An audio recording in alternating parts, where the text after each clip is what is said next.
அச்சங்கோவில் அரசன் என்போம்,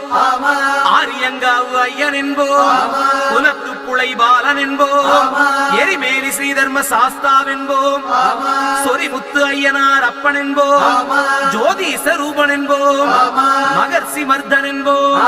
மணிகண்ட சுவாமி என்போம், சுகுணவிலாசன் என்போம், சுந்தர ரூபன் என்போம், ஜாதி மத பேதமில்லா கடவுளாம், சத்திய வடிவான தெய்வமாம், ஆபத்தில் காப்பவனாம்,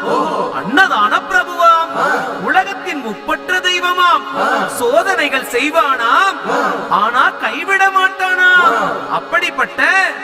சாமி ரொம்ப சிறுசையா, ஆனா சக்தி ரொம்ப